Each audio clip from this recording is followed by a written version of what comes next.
Hey, Chiefs fans, make sure you subscribe. Now let's check out this video. I was gonna ask you, what was that feeling like after winning like the first AFC Championship game, bro? I mean, it was nuts. Yeah, bro. I mean, I can't necessarily put that into words, but you feel it really quick. Mm-hmm. Like you feel it really quick because obviously, after you win the game, they roll out the stages, and, confetti and family on the ground and kids. So you feel it quickly. They're like, damn, I'm about to go to the Super Bowl.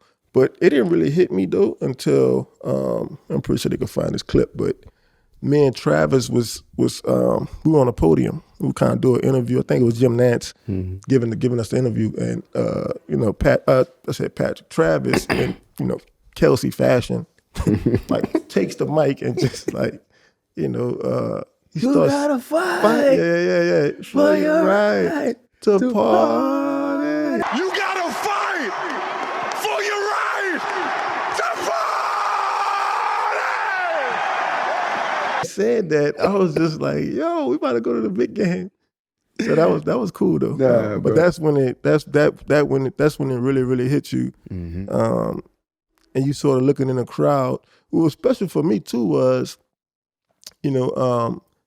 like before that, the only chance I got was, obviously when I was with Arizona, 2015, and we went to the championship game. We didn't win, but I was hurt, and that's why we didn't win, because I was hurt. Yeah. So, but yeah, man, like not necessarily being a part of that, it was always like a sort of like a bad taste in my mouth, like, and so obviously when I got back the next time, like it really meant something to me, to be in that game and be healthy. You know what I'm saying? Yeah, man. Then like I said, it was 50 years since the Chiefs won a Super Bowl. And I remember just kind of looking in the stands, bro, and it's all a blur, but I was like, damn, and it was freezing that night. And KC people, man, like they really do show up and show out. But yeah, you felt the energy in the whole building, like the whole stadium. It was a really good feeling, bro. I won't lie, it was really good until obviously people begin to expect it. Yeah. Yeah. So it's not as celebrated. You know what I mean? Like when we won it the following year. Yeah. It wasn't as celebrated. Right. Because it's like they expected, yeah. You know what I mean? Yeah. They expect it. Yeah. And so I think most fan bases, they got a little spoiled toxicity to them. You know what I mean? But that first one was like, that was pure. It was innocent. Yeah. Like it was like everybody really, really happy it was a relief for them people to be here. Yeah. I remember, bro. I was actually on the field. Like I remember that. Yeah. Because they I was letting certain people get down there. Yeah. Went down there, got on the field, man, confetti falling down. Oh man, yeah. Yeah. It was crazy, dog. I still have a video of that. I bet you do. Championship I bet you do. I was on the field. I mean, that was one of them, moments in time. Man, I'll never forget it. And that run, that in particular playoff run, every single game, the Chiefs was down. Yeah. That is true. All the way to the Super Bowl. That is true. And won them all. Yeah, I mean, I'd take it a step further too. That's sick. We played Houston in the division round. Mm-hmm. Then we played Tennessee, right? Yep. Both of those teams beat us that year. Crazy, huh? I mean, Houston had like 300 rushing yards on us. I said, man, listen here, bro. Like, Derrick Henry, did y'all bring me here to tackle? Like, did y'all bring me here to stop the run? Right, to hit him. It was sort of one of my issues too. Like my career, it's like, because like Travis Kelce, for instance, right? Like, obviously he's a great pass catching tight end, right? But nobody gives a fuck that he can't block. Yeah, that's not like, or don't want to block. Yeah, right. And so it's like with me, right? Like I'm like, damn, like But I realized like every team I ever played on, every fan base I've ever been a part of, like I had to be the enforcer. And I'm saying, my God, like I am 5'9", 180 pounds.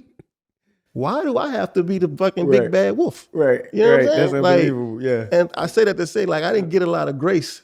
You know, like if I miss a tackle, it's oh fuck the, you know. Yeah. Oh man, what were you doing out there? It's like if Kelsey missed a block, Did you it's not like, see oh it? yeah, we don't get paid to block anyway. And I'm like, yo, like I'm the smallest motherfucker out here, and I gotta be just everything. Yeah. You gotta make the hardest hit out. That's crazy. It was hard. Like it's hard. Like, you know, but yeah, bro, I'm like, shit, like why do I always have to be the fucking bodyguard? And I'm the smallest one in the clique. Right. I'm literally the small.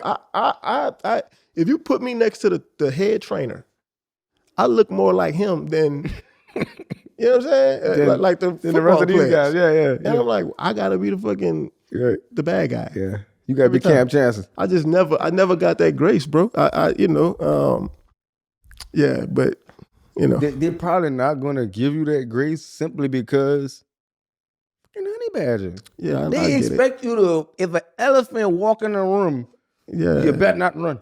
Yeah. And if you do run, they're gonna say, well, we never seen a honey badger ever do this. Yeah. So there it is. Fuck. You know, it's hard though. You go back on YouTube and you go back and look at them highlights. Yeah, it's hard though, bro. They like it's hard for a 180-pound dude to just sort of inflict that sort of I just didn't like. I had the mentality for it. Yeah, I just didn't. I didn't have the body for it. Right, that's just, and it's stupid too. Huh? It's kind of stupid too. Oh, definitely it's stupid. Like I looked at the game much different than I do. You're not gonna live much longer. When I was 20 years old. Oh my God! Like, boy, I'm trying to hurt. I will get a headache behind this. I will really hurt you. Yeah. And then I started to get like 30, 31, and I started to say, why I hit that boy so hard? Like. You know, like I try to fuck over him, but you know, like I want him to go on and have a great career. Right. You know, so it's just like two different thought processes as I got older. Yeah. You know, I just wasn't able to shake it. You know. But yeah, I always found that just fucking interesting that the smallest dude, like Coach Reed. I know we kind of going left. We'll get back on track, but you know, Coach Reed, we'll be in the fucking team meeting the night before the game, and his closing arguments was, "Let the honey badger out. We good." And I just remember sitting in the room saying, "Well, you gonna put all that on me, huh? He gonna put all that on me." All those emotions. No problem. And they walk right out the door. The smallest dude on the field. Let the, Derrick Henry's coming, but we got the honey badger. Right. I'm like, okay. You know, okay, I guess I'll die for it, you know. But, you know, it is what it is. But man, look at bro, getting back to the Super Bowl talk, bro. Mm-hmm. What was it like 2 weeks leading up to the game? Like did Andy have a full system implemented leading up to the game? Yeah, I mean, for the most part, you're gonna sort of want to keep your same routine. Like everything's not just totally different because it's the big game. Okay. So for the most part, you sort of keep the same routine. That first week, you'll typically spend it, you know, like that first week for us, we spent that in Kansas City. Mm-hmm. Okay. And then by the time the second week came around, we were, you know, getting ready to leave to go to Miami or Tampa. You know, so you'll spend one week at home, and then you'll spend the other week at the actual site. Okay. You know, of the Pro Bowl. Yeah. I mean, of the Super Bowl. But yeah, it's not totally different. And you got time too, so you don't necessarily have to like rush everything. You know what I mean? You can sort of take your time with, you know, like as a coach, sort of presenting information about the other team. Like it's not a scram, right? You know, like it's not like a Monday night game where you got to play Thursday night. Right. Like it's not that at all. Yeah. So you got time, so you can really sort of break it down, you know, day by day. Yep. And you just got a lot of time. By the time you get to the second week, you know, you want to get back into your normal like routine that you sort of had, you know, back on the field in a regular season. Yeah. So it's a little different, but not too much. Man, what was the moment like when you stepped on the field? It was like, okay, boom, then it kicked off. First D up, we up right now, boom, on the field. snap up. Looking at coach, what's about to be the call? What's the emotions like? Are they coming at me first or what? Nah, I mean, you realize quickly that, you know, every light that's in the stadium is on.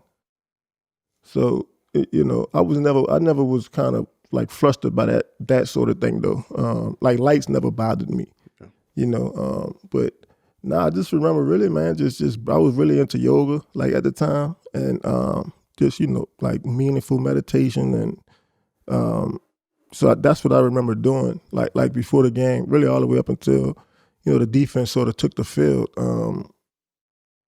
Yeah, just sort of like just zen, just balanced, and you know, just focused on what's in front of you, and you know, not necessarily what's around you.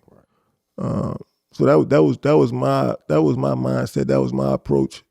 I think the first play of the game was a reverse, and I think they hit it about 20, 30 yards. Debo Samuel, I remember like running them out of bounds or whatever. But that's when I was like, okay, this is football. Like it's the same frame. Like, you know what I mean? Like, you know, be expecting something else, and then you just get, okay, yeah, everybody's the same. So I realized, okay, they calling the same shit that they call in the regular season. Like it's not like they got a different playbook, right? You know, so I mean, you settled in really, really, really quickly.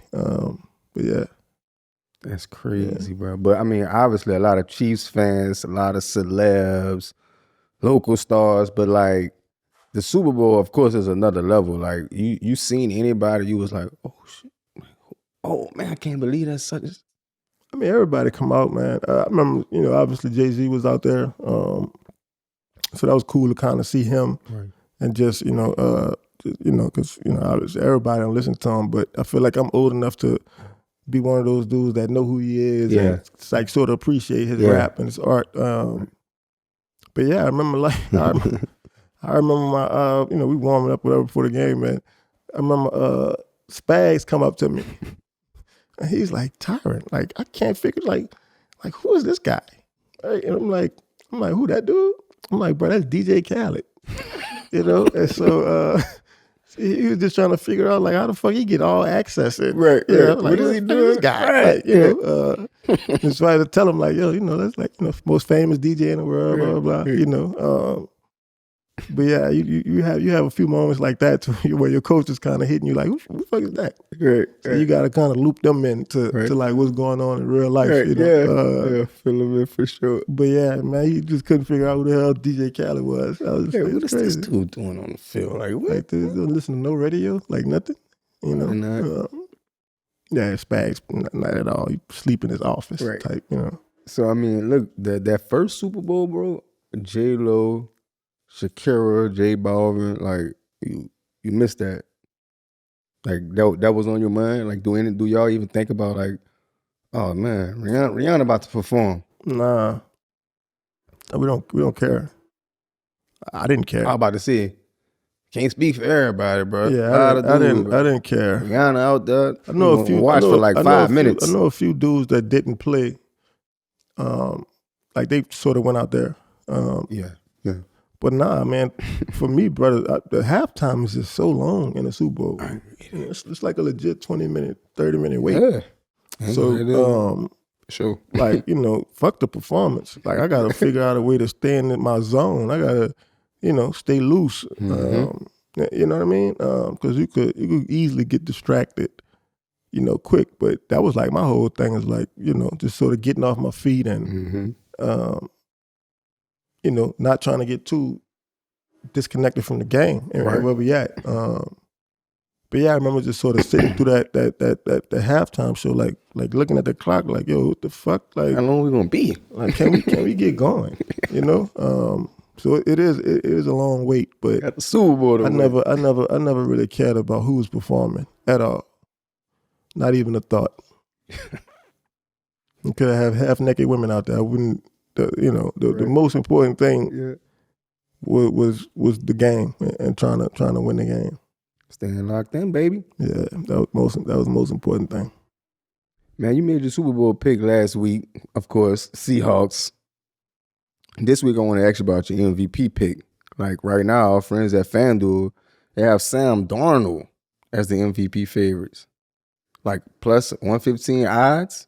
Like, what do you make of that? Like, I mean, Super Bowl MVP is like a reach, though. I mean, damn, they expecting him to play that well in a big game. I mean, he's played well. Yeah, he did. He's played really, really well up until this point. So yeah, I think if Seattle was to win the game, which I think they're going to win, I think he's going to have to play how he's played, pretty much the whole season. So he's going to have to play awesome. That's what he's going to have to play some, because that New England defense, they are surprisingly. No, I agree with you. Spectacular. They are surprised because they don't jump out everybody like, okay, they don't have 100 badges.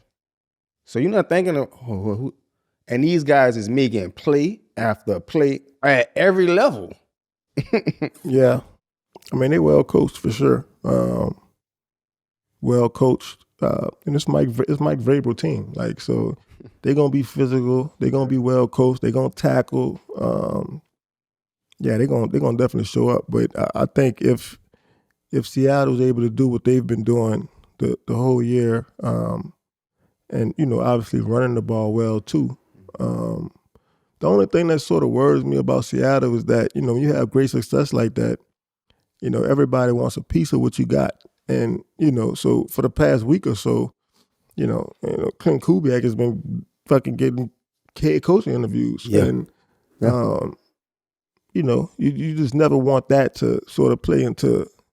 Because we see it a lot, right? Like the dude that's about to go be a head coach, we talked about this, and just completely checked out. Yep.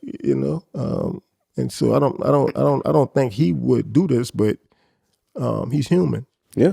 So but I just wouldn't want that to be a distraction. Of they show up Sunday and they just not calling the plays that got them there. Right. Which we see that a few times. Like we've seen it before. So. That's the only thing that worried me. Same thing with Detroit. That's the only thing that worries me. But I think they're gonna be all right though.